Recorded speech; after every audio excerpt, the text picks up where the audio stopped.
3 kills in 90 seconds. No noise. No errors. The team never saw her work. They only saw the aftermath. Blood. Silence. And a body count that climbed higher every time she was deployed. Asterisk, the rain hadn't stopped for 3 days. It turned the training grounds into a pit of mud and misery.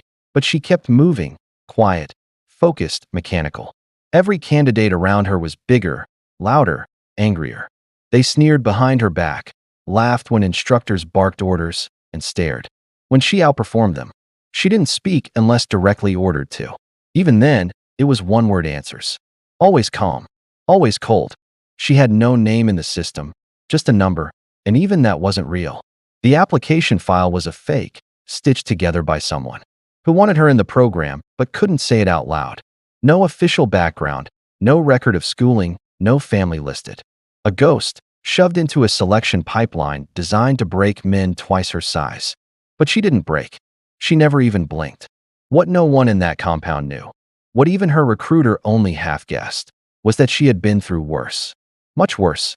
2 years earlier, in a village that didn't exist on any map, she watched her brother's body burn in a ditch while soldiers passed around her father's last words like a joke.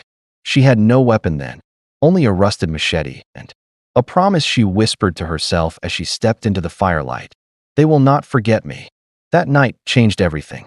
Within 72 hours, 6 mercenaries were found dead, 3 with their throats cut, 2 poisoned, and the last one with a bullet placed so precisely behind the eye that the coroner called it surgical.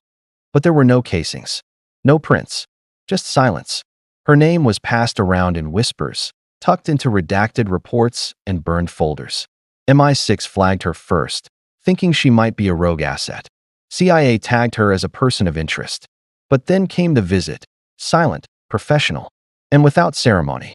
A black SUV, a man in a gray suit, a folder slapped onto a dirt-stained table. "You want to disappear?" he asked. "I can make you useful." She didn't ask questions. She just nodded. What followed wasn't training. It was reconstruction. They broke her down, rewired her, taught her how to breathe like an operator, shoot like a sniper, disappear like a rumor. She never gave her real name. They never asked. They gave her a number and eventually a code name. Viper. Unlike others who trained in sanitized bases or high-tech bunkers, her path was different. She learned how to kill in places where no laws existed.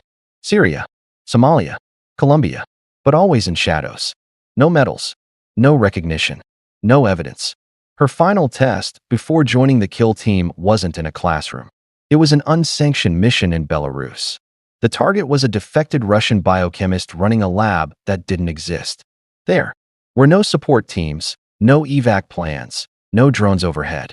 Just her, a suppressed pistol, a knife, and a 6-hour window.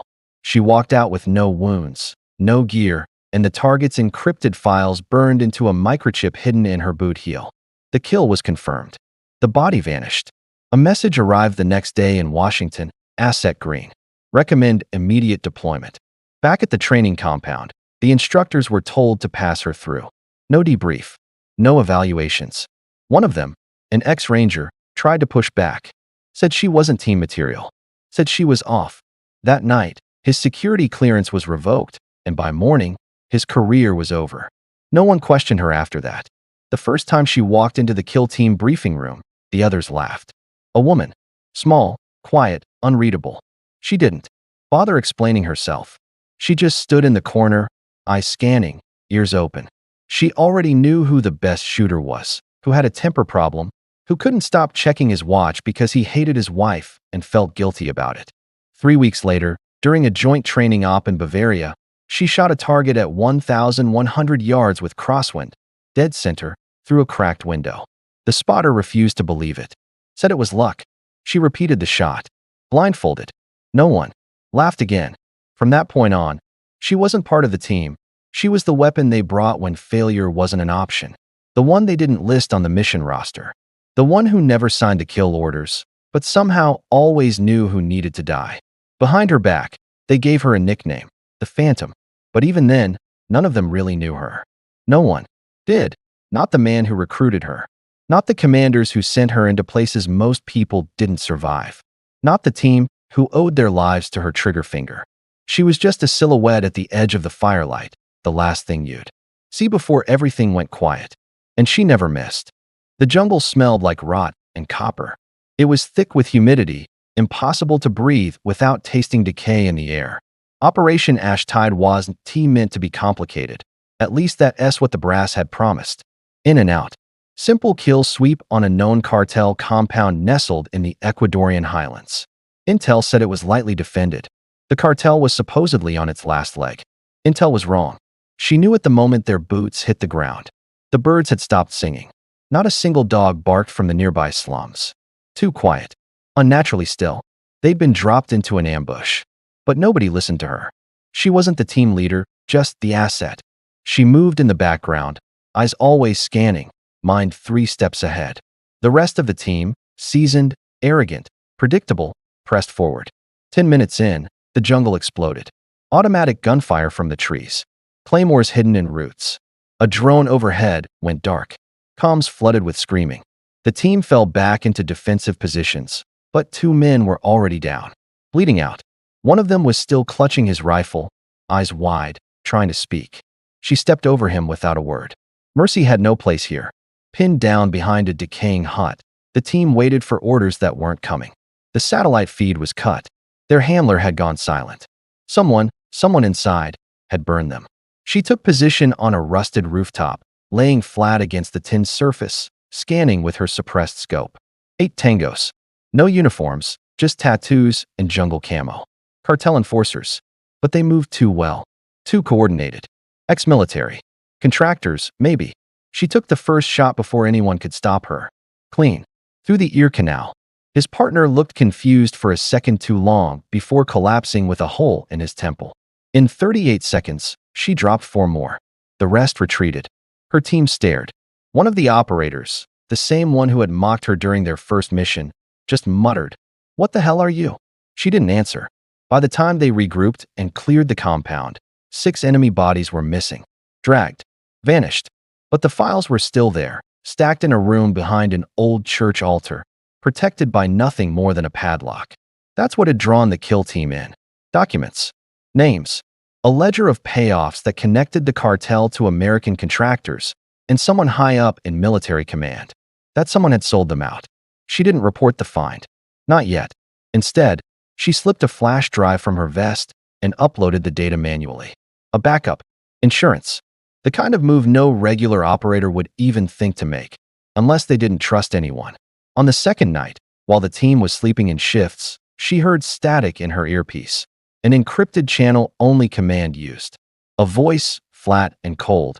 Confirm package status. She paused. Who is this? Silence. Then, terminate the female. Package secure. Phase 2 approved. They hadn't muted the line. The voice was clear. It wasn't an enemy. It was someone on her own team's comms net. She didn't panic, just lowered her radio and moved. The man who'd spoken was 2 tents away. Sergeant Doyle. Special Forces, 4 tours, record clean. He was always too helpful, too quiet when orders were handed out. She crept up behind him, knife drawn, heartbeat steady. She pressed the blade to his throat before he even knew she was there. Who gave the order? His eyes widened, hands frozen in midair. You don't understand, he whispered. It's bigger than us. She didn't blink. So am I. 1 second later, he was on the floor, gurgling. She covered his mouth until he stopped moving. By dawn, she had scrubbed the comms log, erased the backup transmissions, and wiped her fingerprints from every weapon she hadn't used. To the others, Doyle died in the firefight. A casualty. Tragic, but expected. But she knew. Someone high up had tried to cut her loose. Ash Tide was never about taking down a cartel. It was about removing a loose end. Her. The files on that flash drive were explosive. Contractors, Pentagon signatures, offshore accounts. But she didn't upload it. Not yet. She kept it with her, hidden in the stitching of her chest rig, waiting for the right moment. When the team returned to base, they were debriefed like normal. Clean kill. Mission success. But she noticed the handler's hands shake as he poured water from a thermos. He never looked her in the eye. They were afraid of her now. Not because of what she did, but because of what she knew. No medals were handed out. No names were mentioned. And no one spoke of Sergeant Doyle again. But from that day forward, they all stepped just a little farther away when she entered a room. They called her Viper more often. Not in praise. In fear. She didn't care. It began with silence. No orders. No new assignments. No movement from the handler. Just a long stretch of nothing that stretched into days, then weeks. For someone like her, that kind of silence was never safe. It was tactical. A delay before a strike. She didn't wait. On the surface, she maintained the routine. Morning range work, conditioning drills, occasional low-level surveillance. But internally, she was mapping escape routes. Checking blind spots. Watching who made eye contact and who didn't. Something had shifted after Ashtide. The team stopped sharing intel with her.